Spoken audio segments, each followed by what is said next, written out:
अच्छा, ऐसे लोगों को ना डस्ट एलर्जी, जिन लोगों को डस्ट एलर्जी होती है, धूल मिट्टी, जैसे हमारा ये आपका एरिया साइड एरिया है, जैसे थ्रेशर वगैरह चलती हैं या गंदम काटते हैं, या वैसे धूल मिट्टी उड़ी होती है, अंधेरी आती है, तो उन लोगों को जो दमा होता है उनकी दो बेहतरीन मेडिसन है, हिस्टामिन और पथोस फुटीडा। ये दो मेडिसन डॉक्टर साहब इस्तेमाल करानी है जो डस्ट एलर्जी में, पथोस फुटीडा और हिस्टामिन, बहुत कमाल की मेडिसन है। तो इन लोगों पे जो है ना डस्ट एलर्जी है ना वो बेहतर हो जाएगी। और पोथोस फुटीडा, पोथोस फुटीडा। और जिन लोगों को ना छींकें आती हैं, नज़ला जुकाम हो जाता है और छींकें आती हैं, 3 दवाइयों का आप कॉम्बिनेशन बना लें।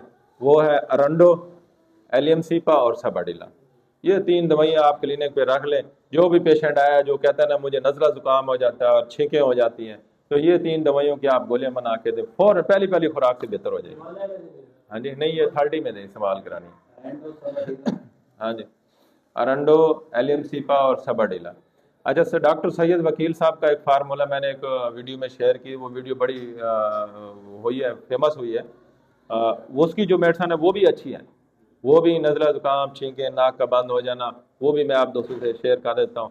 वो जो डॉक्टर साहब इस्तेमाल कराते हैं, डॉक्टर सैयद वकील साहब कराची के हैं, वो रिस्टाक्स और फैसोटिग्मा, ये 3 दवाइयाँ वो भी अच्छी मेडिसन है। वो भी ये नाक का बंद हो जाना, नाक की हड्डी बढ़ जाना, नाक के गदूद बढ़ जाना, उसके लिए अगर राइट साइड नाक बंद हो जाए तो वो आरामेड देते हैं, उससे भी फौरन खुल जाती है। और लेफ्ट साइड बंद हो जाए तो वो देते हैं कैडमियम सल्फ, वो भी 30 में देते हैं, फौरन खुल जाती है। और मेरे उस्ताद मोहतरम डॉक्टर खालिद नूर साहब जो चलाते थे ना, जब हम उनसे सीखते थे, तो वो देते थे हैपर सल्फ 3x में, शुआबे की दवाई, जर्मनी की दवाई।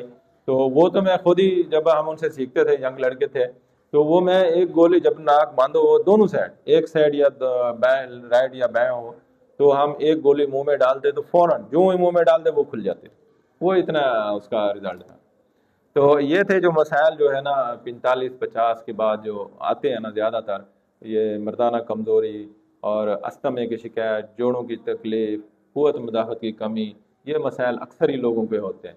और ये खूबसूरत है, 45-50 के बाद ज़िंदगी खूबसूरत है। इस तरह के मसाइल अगर आते हैं तो वो वर्जिश ना करना, रात को खाना खा के सो जाना, सही तरीके की ग़िज़ा हज़म ना होना, तो वो उस तरह के मसाइल, जोड़ों की तकलीफ हो जाती है, यूरिक एसिड बढ़ जाती है, तो इंसान ऐसा अपने आप को समझता है कि मैं बूढ़ा हो गया हूँ। तो ये ज़बरदस्त मेडिसन थी जो मैं आप दोस्तों से शेयर की है। जी जी, हाँ जी, थूजा भी आप इस्तेमाल करा सकते हैं, वो ज़बरदस्त है थूजा की।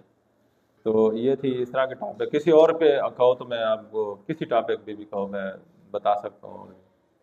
जी सबका बहुत शुक्रिया इसके हवाले से। अब हम इसको ऑफलाइन कुछ क्वेश्चन का जी वक्त जी, हाँ जी, क्वेश्चन क्वेश्चन कर लें ताकि वो आपसे इन चीज़ों को समझ सकें जी जी, और जहाँ कन्फ्यूजन है उन कन्फ्यूजन को भी दूर कर सकें। हाँ जी।